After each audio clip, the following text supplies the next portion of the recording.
Hello, and welcome to our channel. The Iranian women's national soccer team, the Lionesses, arrived in Australia for the AFC Women's Asian Cup, carrying the weight of their nation's war. What should have been a celebration of sport became a tense display of courage and coercion. In Monday's opener against South Korea, the team stood in silence during the national anthem. No singing, no saluting, just straight-ahead stares. Coach Marzia Jafari and the squad refused to comment on the war or Supreme Leader Khamenei's death. Many saw the silence as quiet defiance against the regime. The gesture did not go unnoticed. State media presenter Mohammad Reza Shabatzi called the players traitors who must be dealt with more severely. Sources say the team has since been under heavy guard, constantly monitored by security, including one man believed to be IRGC-affiliated. Ahead of Thursday's match against Australia, the players were forced to salute and sing the anthem. Sources close to the team say they faced explicit threats against their families back home. Iran lost 4-0. Forward Sara Didar spoke through tears at the pre-match press conference. Obviously, we're all concerned and we're sad at what has happened to Iran and our families in Iran. I really hope for our country to have good news ahead, and I hope that my country will be strongly alive. Coach Jafari added, "We have so much concern regarding the health of our families and our loved ones and all other Iranian people inside our country, which we are fully disconnected with given the blackouts. But here, we're coming to play football professionally and we will do our best to concentrate on our football and match ahead." The team is expected to repeat the salute and anthem before Sunday's final group match against the Philippines.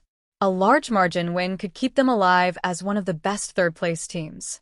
If eliminated, they are expected to return to Iran immediately, raising serious safety concerns.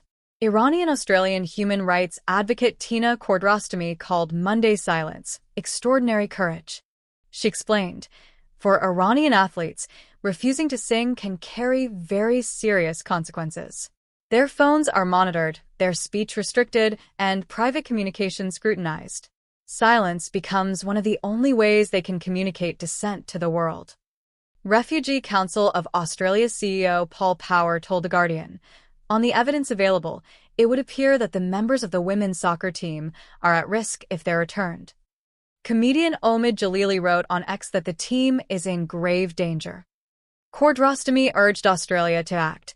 "If there are credible concerns about individuals accompanying the team who may be affiliated with the regime or organizations linked to repression, those concerns deserve scrutiny." Australia has strong laws around foreign interference and national security. At the very least, the players should be able to compete freely and safely while they are in Australia. Australian Foreign Minister Penny Wong stated, "We stand with the brave people of Iran in their struggle against oppression. We have called on the Iranian regime to protect its own people and allow for the freedom of expression and peaceful assembly without fear of reprisal. We hope the Iranian team's participation will inspire future generations of young Iranians to promote women's rights and participation in sport." Kordrostomy emphasized, "I want people to see them first and foremost as athletes who have worked incredibly hard to represent their country.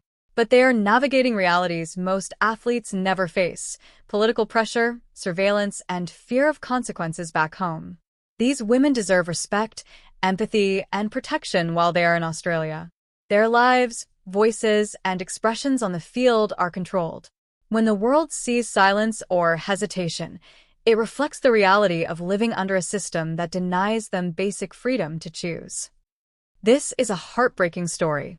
These women have dedicated their lives to soccer, training through sanctions and repression, only to be used as propaganda tools during war.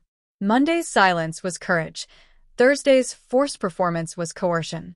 As the Lionesses prepare for Sunday, the world watches, not just for results, but for their safety and dignity. Whatever happens on the field, their real story is one of resilience under pressure, of sport carrying the weight of politics, and of a regime unable to tolerate even quiet independence. We send strength to the Lionesses and their families. May they finish safely, be protected in Australia, and one day compete without fear or surveillance. What are your thoughts? Should Australia offer protection or asylum options if the players wish to stay? Share below.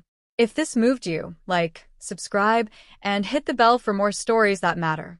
Thanks for watching. See you next time.